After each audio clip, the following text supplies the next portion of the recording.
আসসালামু আলাইকুম প্রিয় দর্শক। দেশের প্রাথমিক বিদ্যালয়ের সবচেয়ে বড় ক্রীড়া প্রাথমিক বিদ্যালয় গোল্ড কাপ ফুটবল টুর্নামেন্ট। ক্ষুদে ফুটবলার যারা আছে তাদের প্রতিযোগিতা খেলা প্রধানমন্ত্রী তারেক রহমান সাহেব গ্যালারিতে বসে দেখেন। গ্যালারিতে বসে দেশ সেরা ক্ষুদে ফুটবলারদের খেলা দেখছেন প্রধানমন্ত্রী। দেশের প্রাথমিক শিক্ষার সবচেয়ে বড় ক্রীড়া প্রতিযোগিতা প্রাথমিক বিদ্যালয় গোল্ড কাপ ফুটবল টুর্নামেন্ট বালক বালিকার চূড়ান্ত পর্ব অনুষ্ঠিত হচ্ছে। দেশ সেরা ক্ষুদে ফুটবলারদের এই ফাইনাল ম্যাচ ও তাদের নৈপুণ্য গ্যালারিতে বসে সরাসরি উপভোগ করতে ঢাকার আর্মি স্টেডিয়ামে পৌঁছান প্রধানমন্ত্রী তারেক রহমান।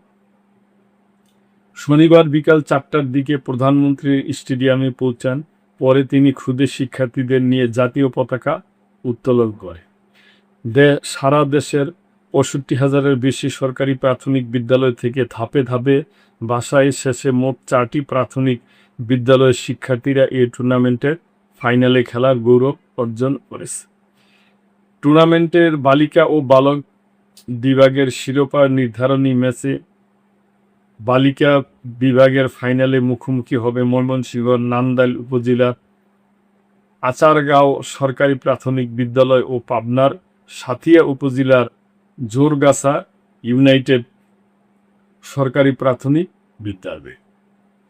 অন্যদিকে প্রধানমন্ত্রী আসার আগে বালক বিভাগের শিরোপা নির্ধারণী ম্যাচে মুখোমুখি হয় ময়মনসিংহের ত্রিশাল উপজেলা দরিরামপুর মডেল সরকারি মডেল প্রাথমিক বিদ্যালয় ও বরিশালের বাকেরগঞ্জ উপজেলার দারিয়াল মিয়া সরকারি প্রাথমিক বিদ্যালয়।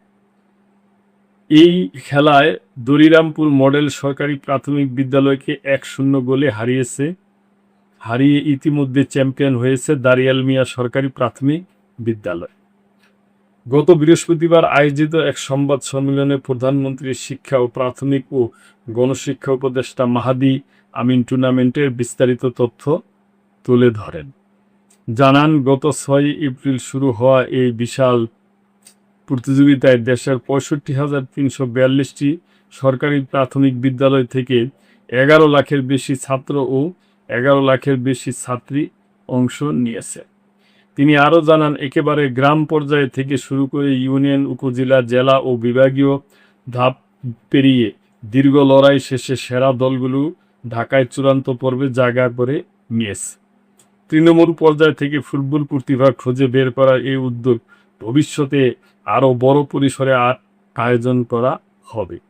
আগামী আসরে অন্তত 50 লাখ শিক্ষার্থীদের অংশগ্রহণ নিশ্চিত করার লক্ষ্য রয়েছে। প্রিয় দর্শক, এটা খুবই ভালো উদ্যোগ। তার কারণ দেশের ফুটবলকে যদি সামনের দিকে এগিয়ে নিতে হয় তাহলে এই উদ্যোগটা ভালো। তার কারণ তৃণমূলে অনেক ভালো ভালো খেলোয়াড় আছে। এই প্রতিভাবান খেলোয়াড়গুলা এর মাধ্যমে উপরের দিকে উঠে আসতে পারে। তো প্রিয় দর্শক, এ ব্যাপারে আপনাদের কোনো মন্তব্য থাকলে অবশ্যই করবেন। আমি সাবস্ক্রাইব করে চ্যানেলটি পাশেই থাকবেন। আল্লাহ হাফেজ।